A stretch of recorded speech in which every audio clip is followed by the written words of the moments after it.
My name is Claire Anderson, and if you had told me a year ago that I would end up questioning everything I thought I knew about my marriage, I would have laughed it off. My husband, Daniel, and I had been together for almost 12 years. We built a life that, on the outside, looked solid, stable jobs, a lovely house in the suburbs of Portland, and 2 kids who filled our home with laughter. I thought we had it all figured out. But life has a way of exposing the cracks you didn't even realize were there. The story of how everything shifted began on an ordinary Tuesday afternoon.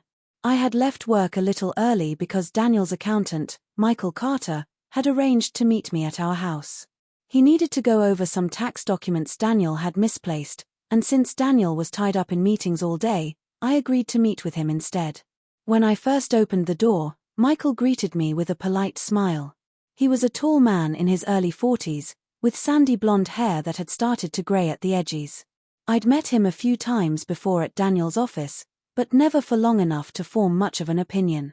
He carried a leather briefcase and a stack of folders, giving off that professional aura that accountants seem to master. We sat down at the kitchen table, and as he spread out the paperwork, I noticed how meticulous he was. Every document was neatly labeled, every figure highlighted. But what stood out most wasn't the papers, it was the way he looked at me.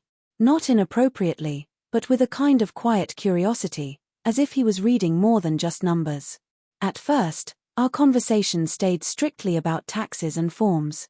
He explained deductions, potential savings, and how Daniel had been careless with filing deadlines. I chuckled awkwardly, admitting that my husband had always been the type to procrastinate. Michael, however, was different, disciplined, precise, almost overly responsible. But somewhere in the middle of that conversation, something shifted. Michael paused, tapping his pen against one of the pages, then looked at me and asked, "Claire, do you ever feel like Daniel doesn't really listen?" The question startled me. "What do you mean?" I asked. He hesitated, almost as though he regretted asking. But then he sighed and said, "I probably shouldn't say this, but I've worked with Daniel for years. He doesn't pay attention, not to details, not to conversations, sometimes not even to people. And from the way he talks, I've always wondered if you ever feel overlooked." His words stung because they were true. For years, I had brushed aside the feeling that Daniel was distracted, always buried in work, always moving from one obligation to the next without truly being present.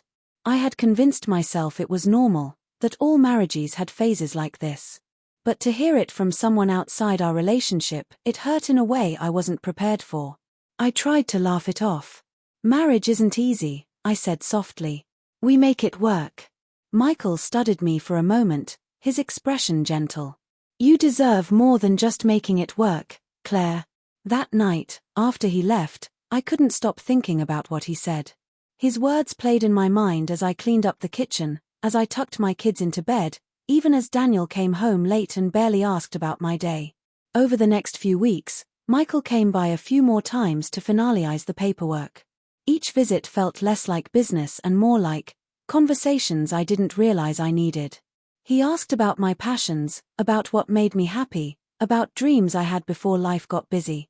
I found myself telling him things I hadn't even shared with Daniel in years. It wasn't physical. It wasn't romantic in any obvious way.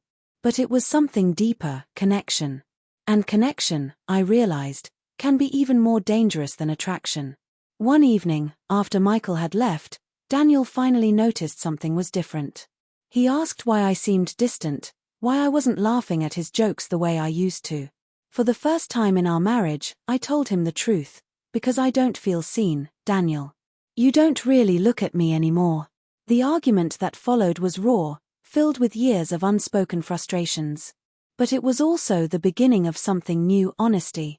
Daniel didn't like hearing about Michael's words, but maybe he needed to. Because for the first time, he understood that he wasn't just risking financial mistakes, he was risking losing me. This story isn't about an affair of the body. It's about an affair of attention. Michael's words hurt me because they forced me to face what I had been denying for years. But they also pushed Daniel and me to have the conversations we had avoided for far too long. It wasn't easy. Healing never is. But sometimes, the truth hurts before it sets you free.